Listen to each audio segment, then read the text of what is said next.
And we are here. Nick, can you sing? No. No? All right. I thought maybe that might have been one of those like random things that Nick can do it all and that you were like the lead of a cover band back in the day or something. No, see, you know, the problem is this like when you're good at a lot of things, sometimes you really do have to like pick and choose your battles, right? Like what if I was good at that too? Like would that break the camel's back? Like would that all of a sudden turn it from talent to being annoying? You know, I don't know.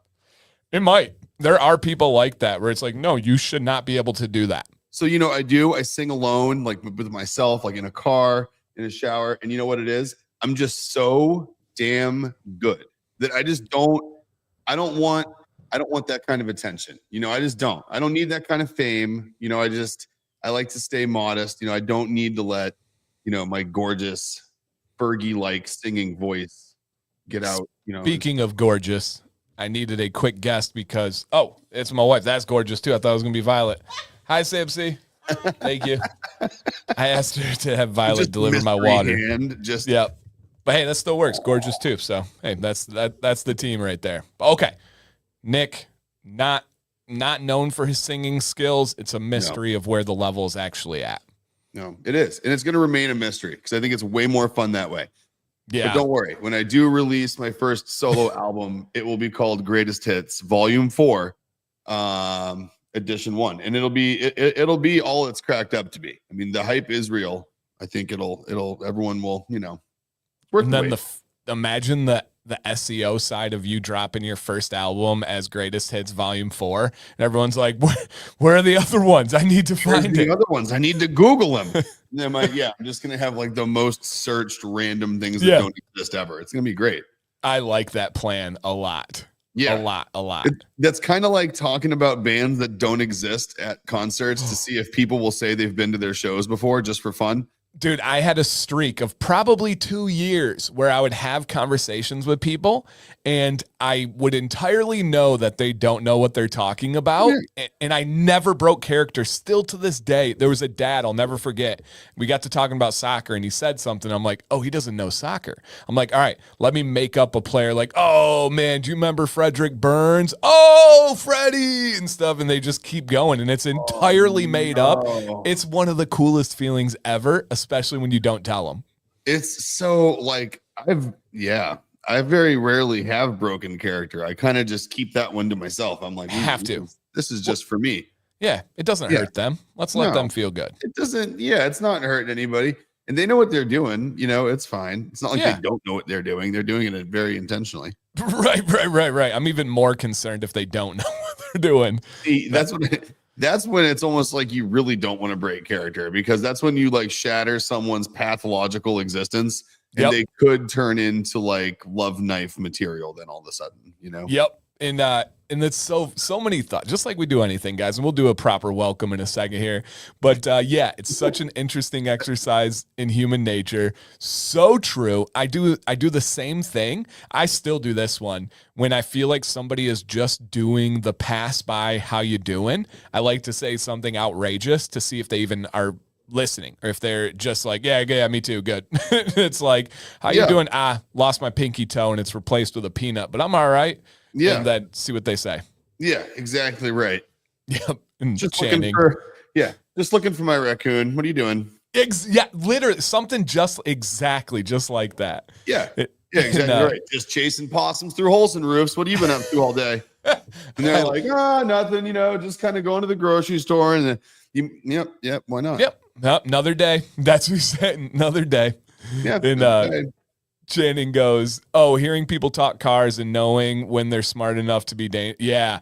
And this is one area and one thing that I've taken a lot of pride in. If I don't know something, I just say it because of what we're talking about right now. And I know you would mess with people on car stuff. I know for a fact you would be like, oh, yes, the L nut goes into the spindly-do. And I couldn't even imagine it's a foreign language. Commuter valve? Oh, I mean, your commuter valve is always going to be leaking blinker fluid. You need your 710 cap to fix that. It's going to be a big problem left and right. Yeah. Cats and dogs. Oh, yeah. Yeah, and then the other guy's like, oh, man, been there. Oh, hate it. Yeah, I know. So this is a real story. So Maddox, I think we announced it. I mean, you guys know, but switching to Liverpool Academy, really big opportunity, one of the best clubs in the world, blah, blah, blah. Well, the kid who's the best kid on the team, me and the dad hit it off quick because we kind of are similar. You'd really like him.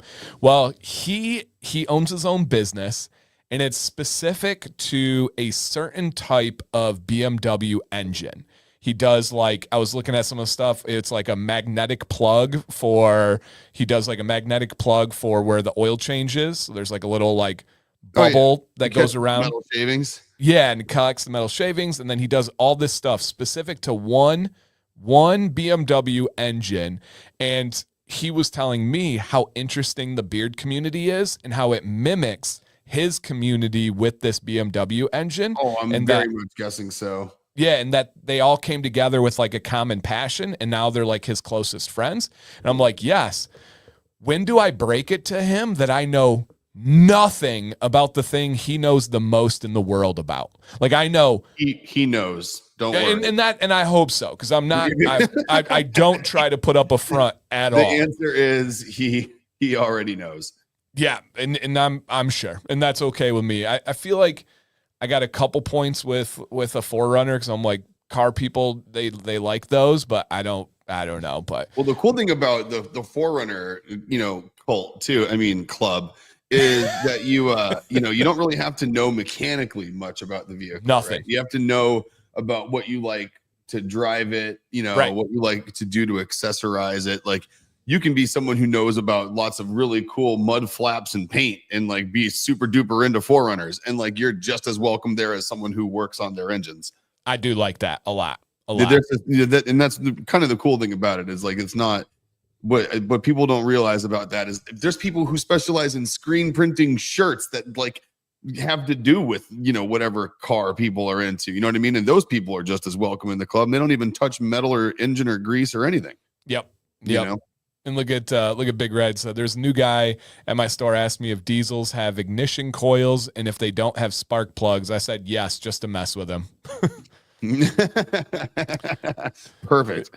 And G Squared, who said he hoped you guys enjoyed the email that he sent to you, and Jill was conversating back and forth with him, and he says one of the positives that's happening, and I will lean on Dan for this. My nearly 4-year-old is thriving at hockey practice, and it's a sport I have no experience with. So fun to watch. Enjoy it, dude. I was nervous about that. I'm like, what if my kid got really good at like a sport, Because I don't have to worry about which one. Like a lot of you guys are like, man, what if they got really good at like hockey and all I know is football? Like, what if they got really good at like this? Yeah. It's like, what if they got really good at like highlight and I know soccer, right? Like what would I have, you know what I mean? Like, who knows? Maybe they got into a Cuban hand sport. You don't know. Right. But me, it's just kind of any sport. I was like, oh man, what if my kid gets into sports? Like in general, I wouldn't know. I'd be useless to him. But he went down your lane, so you're good. He's just got to get there now. He's got to tolerate the educational, the education system properly. He's got to navigate it and bend it to what works for him. Yes. Instead of resisting and fighting against it. And he will. Yes. And and I think, I'm not sure if we told you, if you guys heard officially, but so Maddox is 4th grade going into 5th. We are officially homeschooling him starting in 6th grade. So he has one more year of elementary. He will not be attending public school for middle school or high school. Dude, it'll work out pretty well for like all the stuff you're doing with soccer and all that. I mean, that's kind of the thing, right? It's like that's you kind of have to. It's kind of the launching point, but then all the stuff that you're experiencing and frustrated with, we would have the same kind of frustrations of trying to fit Maddox's very unique shape into this like round hole. And so we're just not doing it. No, and I literally was just talking about this. I love our tanning. We haven't even said hi yet. No, not yet. Hi. So we just talked about this last week. Was the Votex school here in Marshfield. They now have like graphic design and animation, and they have some other stuff around it. And Jack is like a little UI graphic design kit, brain. That's just how his brain works ever since he was literally before he could even talk. That's just what he's always kind of Right. wanted to do. Right. And so now they have that at the Votech school, and it's like you can get out and, you know, in high school, they start looking at you and like it's competitive now. Like, Yeah. the guidance counselor was funny. He's like, man, he's like, back when you and me were kids, it was like, yeah, I dropped out and went to Votech. It was like, that was like the one step bullet. Like you had like staying in school, graduating, going to Votech, getting a GED, or dropping out, right? Yeah. And it's like now almost it's like the two parallel paths are like Yeah. standard education or Votech. And if you have something that like doesn't require college that you're going to be good at immediately after high school, now some of the digital stuff, it's not just blue collar stuff that's in those. So it's like and they have, you know, if you're in, they've had them for like agriculture, they've had them for auto body and for shop and for contractors and architects and all that stuff, right? But they haven't had them for like the technical crafts up until recently. So now like the district we're in has like 30 seats every year that get to go into like, and it's a centralized Votech school for the whole South Shore area. Oh, wow. It looks super cool. And I was talking to my kid, you know, talking to Jack about it. And he's like, he's pumped on the idea because it's like taking someone like him or me or you and sticking him in a classroom, especially a modern classroom these days with like just how the education system works is, I mean, talk about a square peg in a round hole. It's not even a square peg in a round hole. That's like a spiked broad tip sword through a like, you know, very small round hole, and it's on fire. My brain, if I forgot exactly what I said, but I wanted to say a square peg in a round hole. But if you noticed, I didn't. I said Maddox's unique shape because I agree. It's not even a square peg. It's its own thing, you know, and it's just so different. And we were beyond excited about it. And I appreciate that Leo said things a good move, particularly with your teaching skills. And there's not many people that have like a teaching background to be able to do the homeschool, and we're going to cater it around his passions. Like I've already started developing his social media class where he's going to make a soccer social media account and build it and learn SEO and tags and reach and algorithms.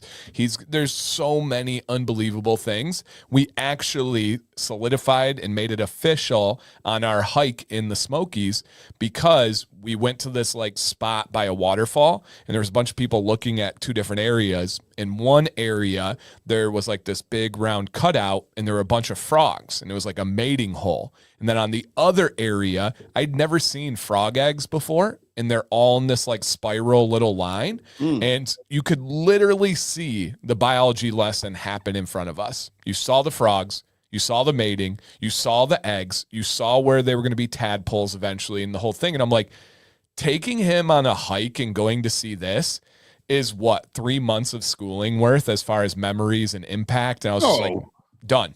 No, and it's not even, and it's not, you can't even compare it because like learning about like, I think it was with like, well, you look at what we just did like with Jack a couple years back with like turtles.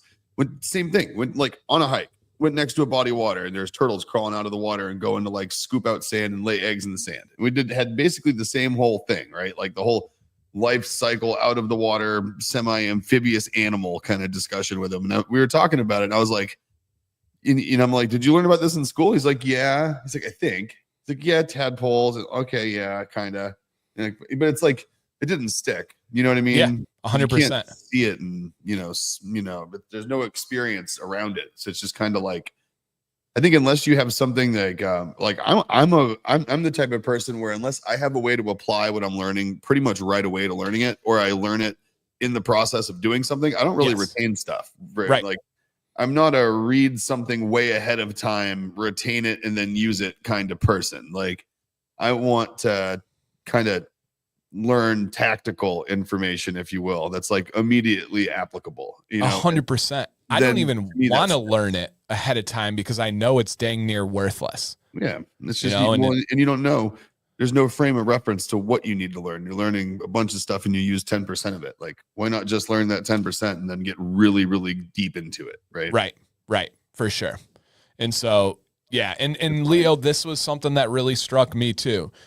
Do I want to teach Violet how to read? No, I don't. That is not where my skill set is at. Do I want to teach her the early mathematics and how you develop that system of learning? No, I didn't go to school to learn how to teach that stuff.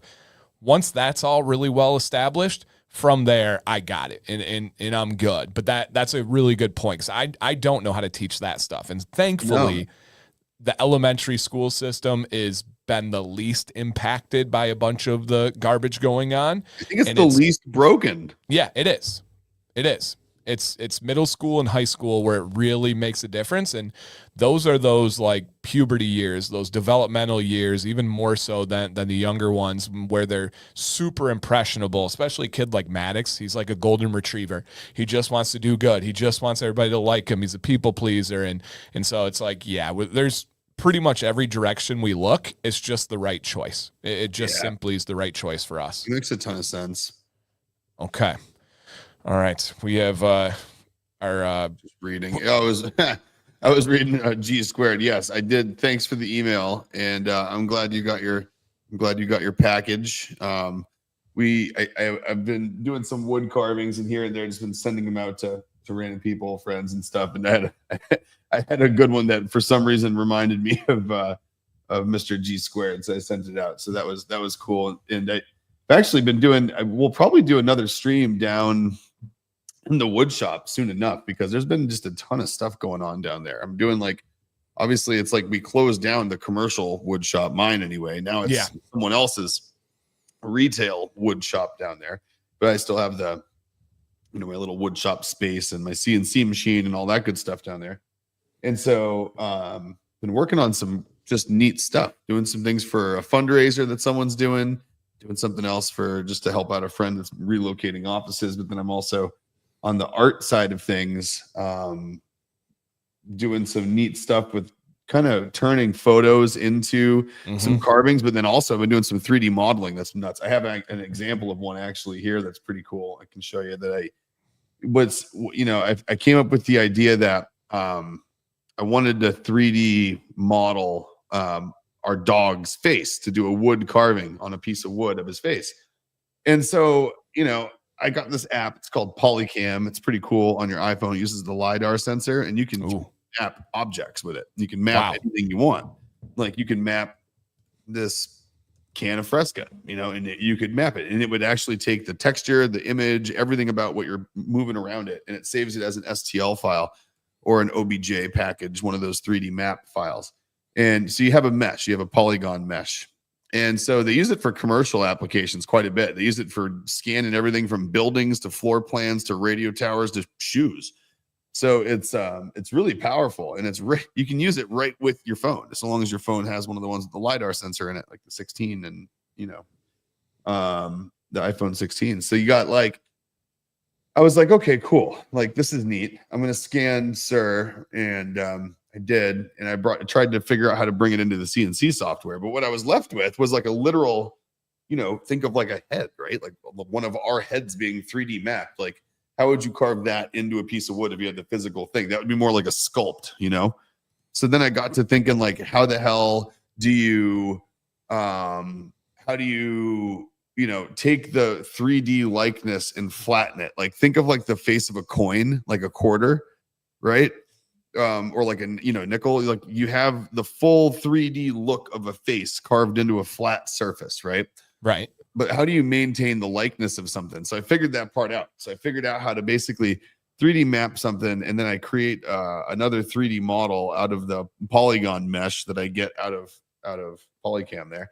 And I turned that into a package that works as what's called a 3D relief. In a relief is something they use in metal forming and just about anything else, where you can push one material through another.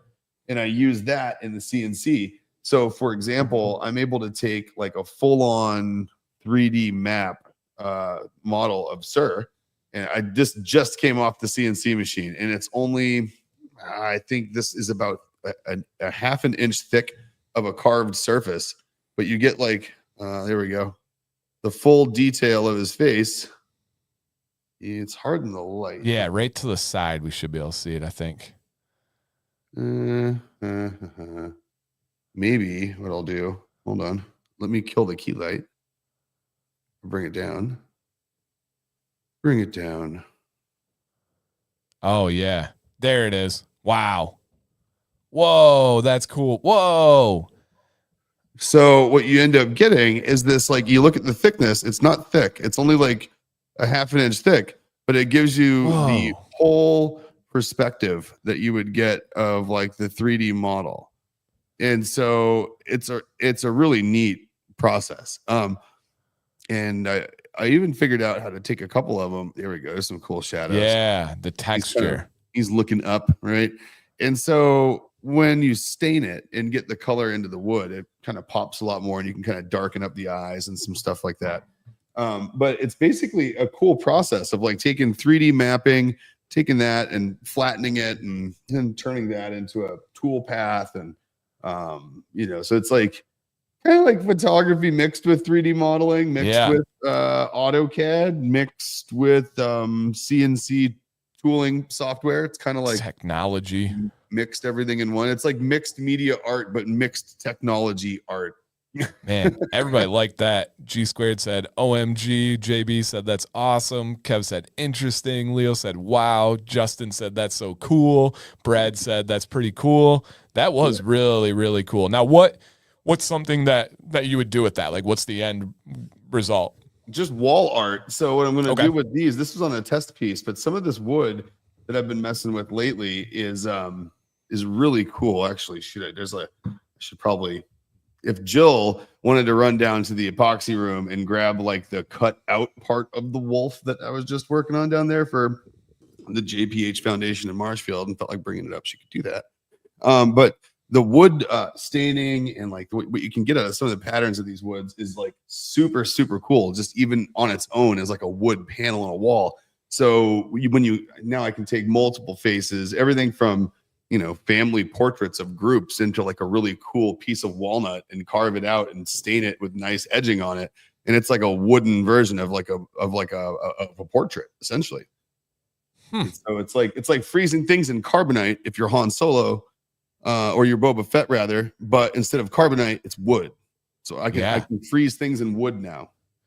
Banana Goat says, I doubt you follow Cletus, but they ended up 3D scanning his Corvette. Interesting. Oh, cool. And the 3D scanning stuff is really, really freaking cool, And Ken, yeah, so like the tiger and flame maples and stuff like that, you guys have a ton of that down there. What we have up here to access is I have some crazy Claro and black walnuts. We have tons of spalted and figured maples, and then we have we just got a bunch of purple heart down in the wood shop. Nice. So there's like stacks of it down there. So I want to do something with like cool quilted maple, kind of boarded and end glued with like purple heart lines in it. Be neat. Yeah, field trip in a few weeks would be really cool. We'll have to make that happen. I think so. I think it'd be a good time for it. Brad said, what would that look like on a solid surface, like a countertop type material? Could you do that? Yeah, you can. And what you can do is you can do a couple of things. You can do the carving. Oh, I think we have a carving delivery. Speaking of carvings, you're gonna get handed to us like your water, but it's gonna be a wolf. Oh, why, thank you. Yeah, no, it's like white. Oh yeah. There we go. Thank you. Let me turn down the light ahead of time this time. Here we go. So this is going to be, this is actually just the result of a cutout. So this place needed some 2 foot by 4 foot panels cut out with photos showing behind the cutout. And so they wanted to cut out of a wolf. So like, this is what these come out looking like. And it's got this crazy cool stain lines to it. And they're huge. You get like blue up in the top and gray down in the bottom. It's got like a gradient to it, which is pretty neat. And you get it all through stain, just like you would like the back of a guitar. Stain it, sand it, make it like a natural pattern. But these are all just plywood, and we're making these big edges, So it's just like finished on the edges, rounded over, and kind of just finished like you would just like a normal piece of wood. But it's got the gradient color that's in the cutouts. So it's gonna have like a photo taking place of where this is. And so it'll be like flames through a cutout of basically this shape in a big panel, that's awesome. Neat. So that's like fundraising stuff. Why not? Like that. Why not cut out some cool eyeballs? Wow. These These things are neat. And I was gonna spray paint these like big sections of a wall downstairs with just a bunch of them all over it. Use it like a stencil. But these are cool. And that's plywood? Yeah. Wow. Yeah. It's amazing what you can make out of plywood. It really is. That's really, really, really cool. Whose eye is it? It's a cartoon character's eye. Okay. It's like that's an Eon Flux piece of art, actually. Just cut out as a piece of wall art. Nice. Yeah, that's awesome. You love the wood. Clock. I should just put a clock in the middle of that. That's exactly what that should be. Ooh. Okay. Well, if I make one, I'll send it to the person with the idea. It's a winner. I like eyeball clocks. That's a good idea. Some exposed gears. That'd be neat. Do it. Yep. All I'm waiting for is a you won't. Here it comes. Right. You won't do it. That's awesome. Awesome. I love that. Okay. One eyeball clock coming up. Yep. He said, then sell me one. On it. The glue and polywood helps keep the intricate pieces from breaking as easy. I do most of my portraits. Wow. Okay. In Baltic birch ply. Yeah. The birch plywood's awesome. And the glue holds it together. And you know what I appreciate about it for my purposes is how it stays flat. So I have a lot of really cool wood downstairs, lots of cool walnut, lots of cool maple and oak. But when you use just a solid piece of wood, you have to worry about that grain shifting over time. Right. So if it's on a wall piece, you know, you run the risk of eventually it kind of cupping or warping or changing shape. But with plywood, you know, it's like grains facing this way on one ply and it's facing this way on another, and then it faces this way on the next one, so on, so on. So it's like the grains going this way, that way, this way, that way, and it's all sandwiched together. So it's like none of that's ever going to warp in the same direction is the idea. Yeah. So it'll always stay flat. So it's just for my stuff, for like those, for signs, for cutouts, for frames. It's like, it's just easy. That's incredible. That's incredible. What's the most expensive piece of wood you've ever worked with? Probably this wood we used for this big ass dining room table back in the day. It was this piece of 2 pieces of Claro walnut that was like super old growth walnut from Washington. Forgive the ignorance, but what does Claro mean in that? It's just a species of walnut, and it's a tight grained version of walnut, and it's got like so if there's a tree nut watching this video in the future, just like we talked about at the beginning of the video where we don't talk about things we don't know about, I am not a genus expert of trees. So Claro could be a condition that occurs to walnut to make it considered Claro walnut. Maybe it's a cross species. But I know Claro itself, I don't know if it's a species itself or not, but yeah, we were working with the flat sawn kind of looking Claro, and it was 2 big slabs of it. And like each slab was $5,000 that the customer bought somewhere else and put in our shop and had us work with. And so it was like $10,000 worth of wood. That's crazy. Yeah. That's crazy. I did not sell the $10,000 wood, unfortunately, but yeah, no, the guy, my friend Tom, I was working on, was not super stoked on the idea of taking in someone else's super expensive pieces of wood. That is so funny. Okay. Yeah, ebony is crazy stuff to work with. Tom just logged on to clarify. Yeah, exactly. Tom Borg like heard me from down the street. He's like, actually, Nick, Claro is when a walnut tree grows within 50 meters of a body of water and has 30-mile-an-hour sustained winds from the east regularly. Yeah. There's like this guy knows literally by looking at he'll be looking at a piece of wood, like scratch it, lick it. Right. You know. And Banana Goat says he really enjoyed the resin woodworking from Bigfoot. Any recommendations on a small project to start to try? Like how does one get an entry? Yeah. So there's like super inexpensive molds that you can get on Amazon that are like silicone charcuterie board molds. And you can get like the flexible ones, even like the ones you can turn inside out, like the silicone muffin, pans. But I mean, you're talking super under $10 for one of those guys. And then there's a brand of epoxy, a couple of them actually, that have popped up on Amazon that are very clearly out of China, retail packaged craft kit size things of epoxy, but they work really, really well, and they're easy to mix, and they don't have many bubbles. Like, they get really clear. It's nice. So I'd say the easiest way to do it, in my opinion, is to take a broken piece of wood or a little knot, or anything that's about, call it an inch thick or so, and arrange that into the bottom of one of those molds, and then pour an epoxy with the rest of it, and play with some colors or some mica or something that you want to mix in with it.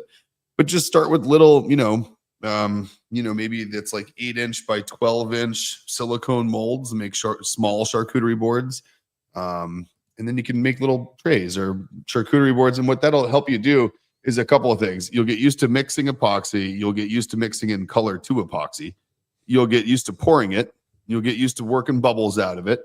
And then you can get used to sanding it and polishing it, which is an absolute nightmare. So you can, it depends on what level you want to do it. It's like, some people will do those molds and then just like sand the sides and flood coat the top with epoxy and call it good. And then you can kind of rough sand the bottoms. But if you really want to get that nice, like ultra clean mitered look on the sides, you got to go through some sanding progressions on all the surfaces. And you're talking, you're going to sand it from 80 all the way up to 1,500 dry, and then you're going to go up to 4,000 wet, and then you go up to like 12,000, I believe, with polish. So it's quite the, between sandpaper, wet sandpaper, and then some polishing, depending on how shiny you want to get it. That's where the most of the work is. All the fun is in the mold mixing, pouring, making it look pretty kind of process. That's where it's fun. That's cool. And then, that's the part that makes you want to do it again. The polishing and sanding part makes you question your decision. And then when you're done, you're like, wow, that's neat. Let's do it again. I remember the first part, not the second. Huh. And then speaking of questioning things, is interesting. So Channing says, Nick, do you guys carry Flex Fit or just snapbacks? And Jill says, so weird you brought that up. Nick is wearing a Flex Fit for the first time in a long time right now. That is weird. First time in a long time. It's the only one in my closet. I think, and I guess the first time in a long time would be like long time. Right. Like, I don't even know. But yeah, no, this is I really like the Flex Fit. It's not, do you wear them? No. Do you like them, or do you specifically not like them? I haven't found one I really like. No. So this is the Yupong Flex Fit. Can I see the back? What's the back like? It's just normal. Okay. So I can kind of do the snapback with the flex, but I can't do the full. It's like a normal hat. Yeah, that one looks fine. Yeah, that one looks fine. I really like it. Like, the band is super, super soft. I really like it. It doesn't give me any head dents either, which is nice. So for me, the real Flex Fit are the ones that don't have the snap on the back, where it's totally so it's like a fitted Flex Fit. Right. Oh, I couldn't do that. But that could just be my personal interpretation of it. I don't like fitted hats anyway. I gotta have the snapback. So like, I'd like. Is it kind of like wet drying, sanding? Yes. Yeah, exactly, Vaughn. It's 100% exactly like that. Like, if you made something out of epoxy and had a flat surface, then you sanded it, and you called a buddy who works at a body shop who works on sanding and polishing paint, he could make your epoxy thing look like the surface of a hood of a show car. Nice. Like, he would have all the tools, he'd have all the sandpaper, he'd have all the things. Nice. Do it the exact same way. Yep. Okay. All right, guys. Also, if you could, check to see if you hit that thumbs up. And if you want to share this out, it'll be good replay value as well. I have a couple of random Wheel of Tangent topics today, and I think we might be able to hit them all. And so I'm just going to spin it, and then I will explain where we're at here. And these are ones that I submitted today, and based on a couple of other other factors. So let's go and see where we're at, and then we'll take it from there. And we do have a chat calls it. So if you guys have a question or a topic and it lands on it, please let us know. Okay. All right. So I wanted to get your thoughts because this was just brought up recently, and it's just kind of been on my mind since, and I've never really thought about how other people think. Nick, you receive, and this is for anybody in the chat. Ladies, it can be about your hair, your purse, whatever it may be. You receive a compliment on your beard. Do you feel an obligation to give a compliment back? Whether it's genuine, whether it's forced, whatever the case may be. So like, dude, great beard. My question to you, do you feel an obligation to return a compliment back? So my answer is like most of mine, a very strong depends. Okay. So it's interesting. Actually, I was just thinking about this recently. And what I kind of came down to, I think in my head, I think I made sense of it. I don't know.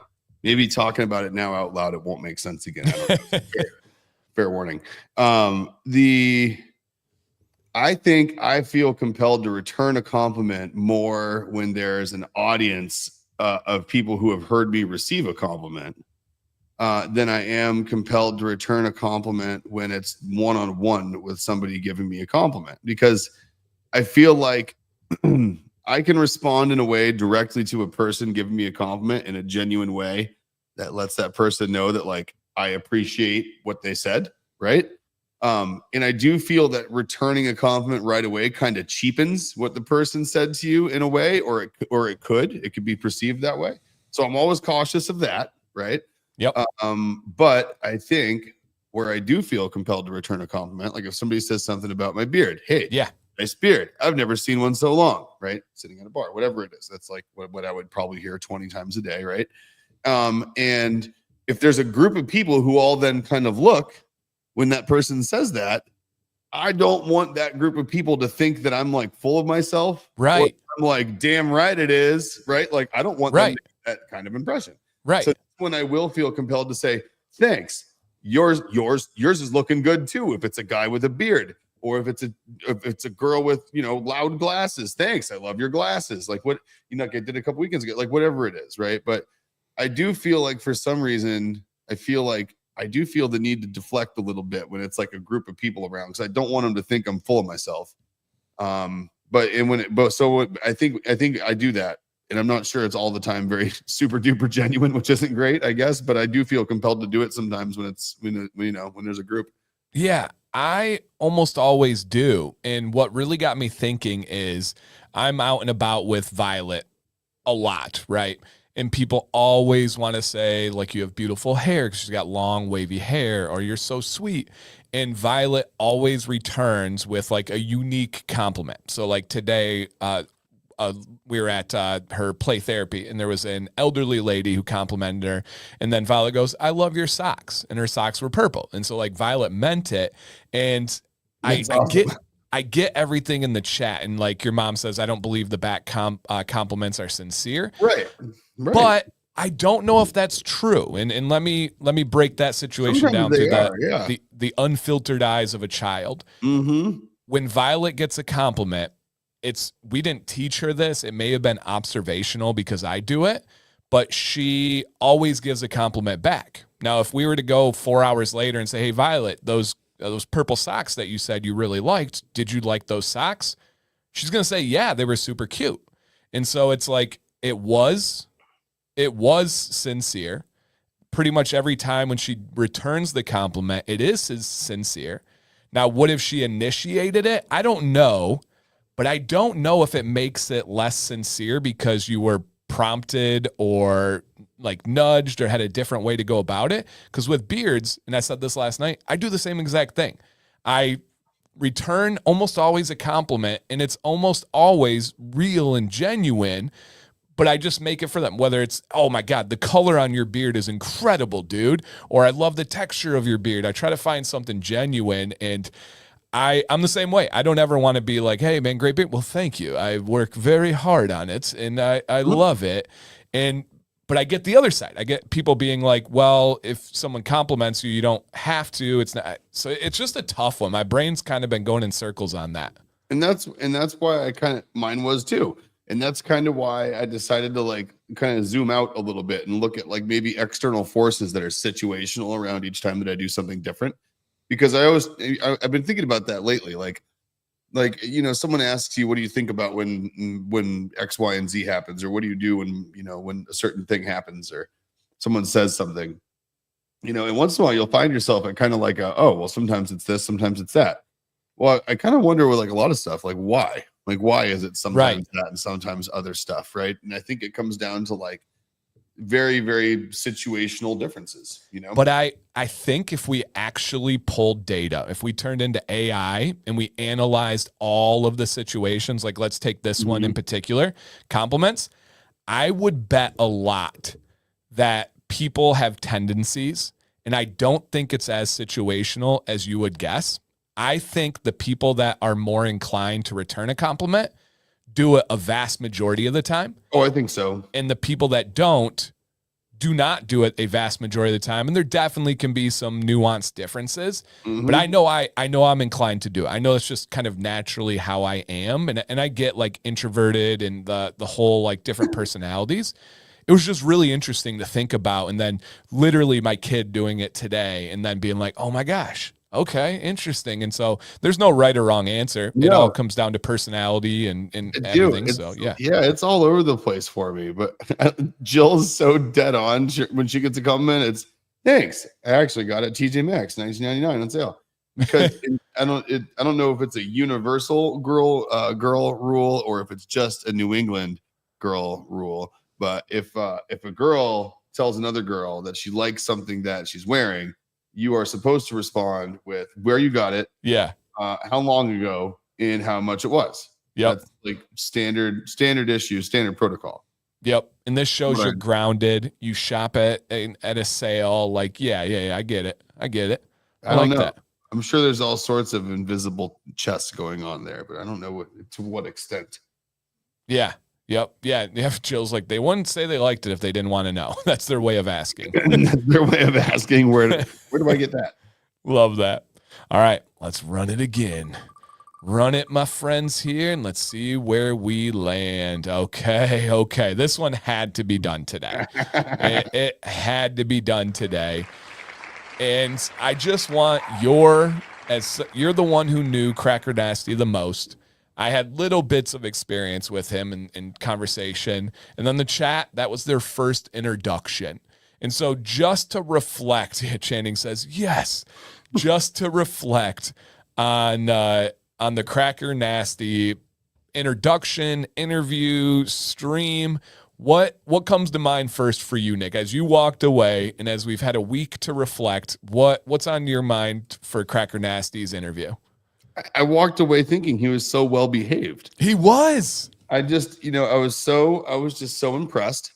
Like what a gentleman maintaining decorum. We had charter captain. We had cat. I wouldn't say, you know what? We might need to change the title of that video because we did not have Cracker Nasty on that video. We had Captain Hennessy on that video.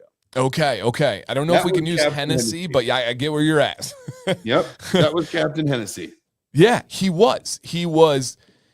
Cracker Nasty is one of those people where you're never going to meet someone like him. No. And you could never, ever, ever fake to be Cracker Nasty. No. It's just in him and through him and the way his mind is wired and operates. Like people could be like, I love the way I feel around him. I love the way he makes people feel. You can't replicate it. You can't even try to. No, you really can't. It's but he's always been one of those. He's always been one of those dudes. He's always been an interesting dude. And what's funny is like I knew him in a certain capacity, I guess, for a while. And it was always when we were on the weekends or at night, we were getting after it, being idiots. And then like over the course of like the first year I knew him or so, I'd catch him out in the wild once in a while. Right. and it would be like he'd be out with his dad with like a commercial customer for like the fish farm they ran, or he'd be out meeting somebody, and all of a sudden, it wouldn't be this either shirtless or tank top Carrie that was out on the farm. It was, button down, nice, fishing shirt, nice shorts, nice shoes, hair done, nice glasses. And like, I'd catch him out and I'd be like, holy hell, like you clean up nice. And he's like, yeah. Don't tell anybody, but it's funny because he's just, he's one of those people who doesn't, I don't think he likes to surround himself with a lot of people that care too much about superficial things. And therefore that's kind of the persona he puts off as someone who does not care about superficial things, I guess. And has kind of just a interesting way about him. Always has. Yeah. It's an experiential life is everything that he bases it on, is what it seems like. He's all about the memories, the moment, the experiences. Yeah. And it's like, you're sitting with him and like just the most random things come out. He's like, back when I was living in Roatan off the coast of Honduras, my kid, my son who's still living there at the time, when he was, and it's like, you get these stories, you're like, wait, you have a kid that lives in Honduras, and like you have this, so wait, what? Things that would be someone's entire identity to somebody else. Unpack it. Yeah, exactly. That's exactly it. Corey, so Carrie's intros to his stories are them alone, much less the stories, are like literally some people's whole like tell us the most interesting thing about you facts. Right. And it's just kind of like what he did on the way to do things that are interesting enough to tell you about. Yeah. And he definitely seems like he has zero care of what people think of him. He has zero filter. He is going to give you him unapologetically.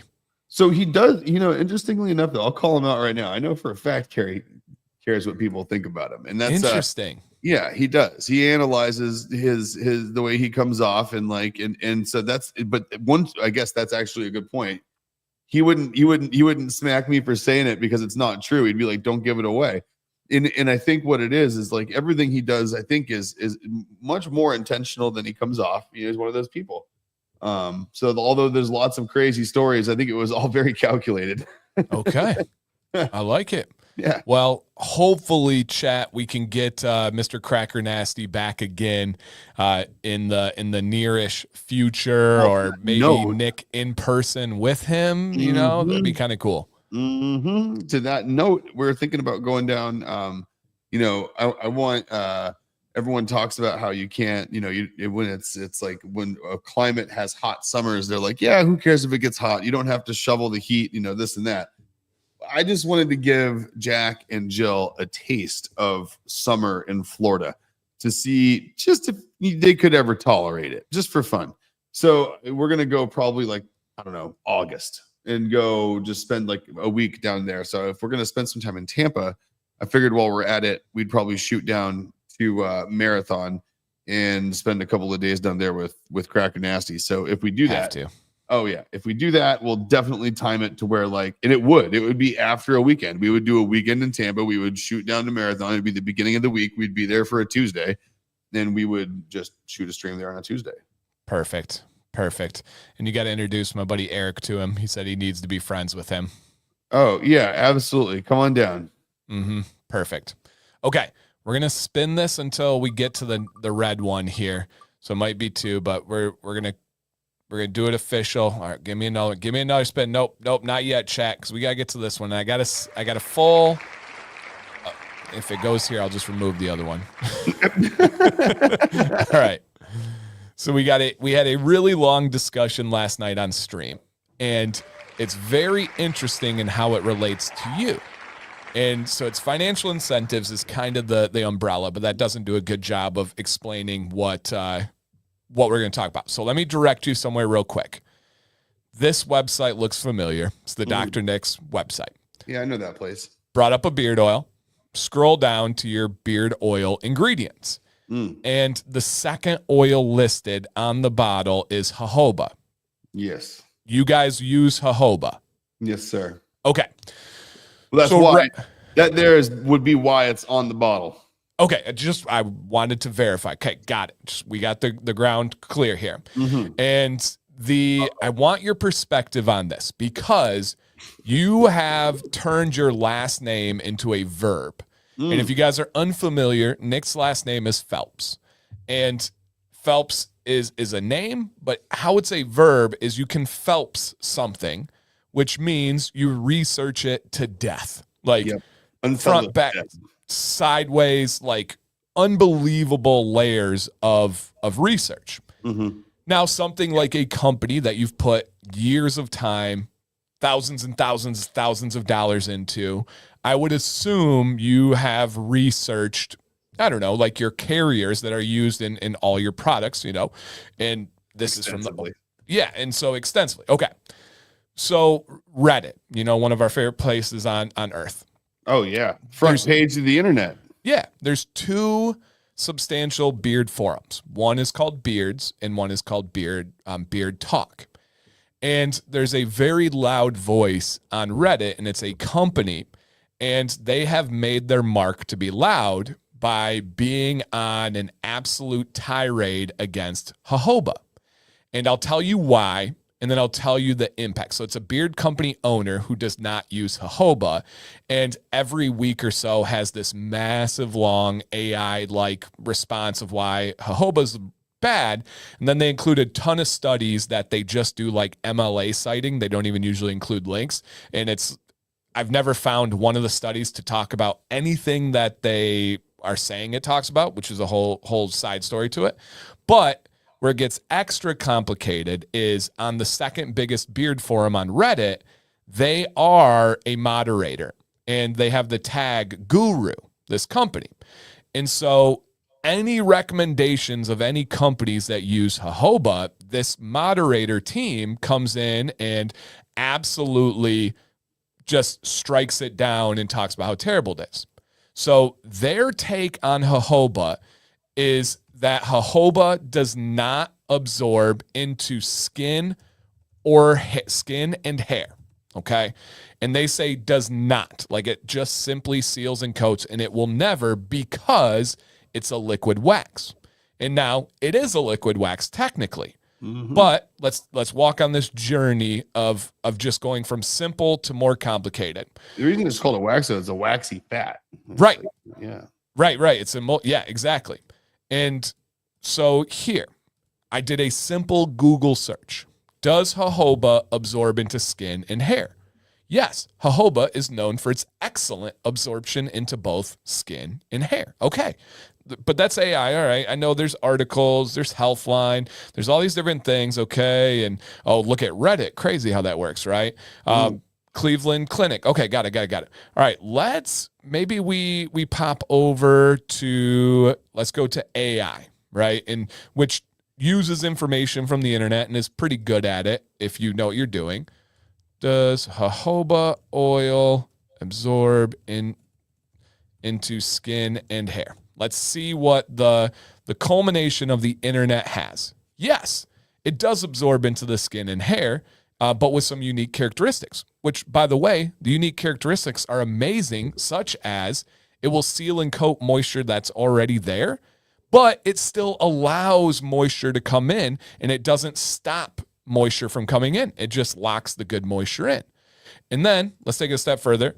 Are there any peer-reviewed studies that show this? All right, let's see here. Search in the web. Yes, several peer-reviewed studies show this. And then they're going to go on to talk about all of this for the hair absorption. They talk about how there's some studies that have 30% into the first layer of skin. Look at all the sources over here from PubMed to PubMed to PubMed to oh, wow, that's crazy. So there's study after study after study. And then if you recommend any company that uses jojoba, this company on Reddit and moderator say that you can't do that because it's in your financial interest to recommend companies that you enjoy or you're affiliated with or that you're a fanboy of. Ew. Yeah. So couple part here, but the biggest one is sincerely. That was laced with some sarcasm, obviously, but sincerely. Fantastic. have you, in your research of a company that's a big part of your life, it's a big part of your personal history and hopefully your future, have you come across these big red flags and worries that have entirely taken over Reddit about jojoba oil not being good, and that it's all to make money, and that the accusations that why I say it's good, regardless of all this, is because a lot of companies I have financial incentives with use jojoba? Hearing that for the first time? You guys, I have not discussed this with Nick. Nick was not in the stream last night. What's your take on it and your experience? So you know how, again, it's you sometimes you have something about yourself that makes you stand out and that you lean on that makes you unique. And sometimes in order to make your uniqueness appear more unique, you have to make a commonality of other people seem bad. And that's a problem literally in every industry across the world. But you know what really gets, I think, where my head initially goes is like, look at the amount, like do a quick just search at like Sephora or Ulta and like look at the skincare section or hair moisturizing mask oil section. Like what percentages of those have have jojoba in them? Probably like 80% of them, because it's one of the most popular carriers to get nutrients into hair and skin that's ever existed. So, again, I feel like there's twofold there, right? Some people like to stand out just by being, counter, to whatever, counter logic even, right? Because if something seems right, it smells right, everyone's doing it, and someone calls it wrong, well, hell, maybe that person's right and everyone's wrong, right? Right. That's the natural instinct of people to think that like that's what's going to get them. And you have a certain type of awful person out there that's on one of many different personality disorder spectrums that likes to think that way about what can they say to get that sort of attention and how can they make themselves stand about while also making everyone else look bad. Yeah. And so that's what I see. I see just like a petulant, someone who's trying to degrade other people to make themselves look better and trying to find a way to desperately look unique. So in your formulations, I don't know who it is, but it sounds kind of desperate. In your, you actually have never heard of this company. It's not like a community like drama thing or anything. It's literally just took over the internet in the last couple of weeks. And obviously if it has to do with beards and like knowledge, people bring me into it. And so I'm like, I actually made a video on this almost 4 years ago because it was brought up back then. And I made the video, stayed with it. And I was like, if anybody would have uncovered like worries, it would have been Nick and Jill when they were not only making the original carrier blend, but you made adjustments a couple of years ago to your carrier blend. And so you guys never came across any of these like really big worries and concerns with jojoba? No, but again, no, absolutely not. I didn't think so. What I can safely say though is like take our carrier oil list, take the carriers from like 6 other companies. Take every ingredient, deduplicate it, right? So make one list that is all of the ingredients listed once across every company that you sample. Take each one of those and type into Google ingredient X, dangers of insert name of ingredient here. You'll find castor oil. People say don't ever put it on anywhere near your body. You'll find things about you'll find every oil that's out there that you could possibly use, every oil that's in our product and every other beard oil product. There is some group of lunatics out there that think it is evil. I promise you. You can find one for every single one of them. Yeah. Any of them. So I mean, like so you could find anything that they're saying about jojoba. You could search I'm sure any other ingredient and find just as much complete bogus negative information about it, Okay. All right. I think they're trying to be the non-trans fat version of beard oil. They're trying to make something evil so they can say they don't have it so that they seem then better. Ooh, good analogy. Good analogy. Make something else the enemy that really isn't cholesterol, stuff like that. Yeah. Find something that's like isn't in anything anyway. Like I'm gonna start putting no trans fats on our beard oil, like right on the front. Gluten-free. Gluten-free. Yep. Mm-hmm. 0 arsenic. Yeah. Poison free. Okay. Plutonium free beard oil. Ooh, that has a ring to it. Plutonium free. If it's Okay. plutonium free, it's for me because I don't like being radioactive. I can't speak for those other beard oil companies, but I know based on our testing that ours has 0 plutonium. Radioactive, radioactive. I can hear it now. All right. I really want to talk more about this, but we have to go, you guys. But Sorry. I'm glad. I wanted to pose that sincerely to Nick and Jill, of course, and she did not have any thoughts on it either, other than exactly what you were saying. So, okay. All right. Mm-hmm. Next week, guys, the stream will be a different time and possibly day. We still have some schedules moving around, so please check on YouTube. I'll make sure it's updated and has the time and everything for the stream. So just stay ready for that.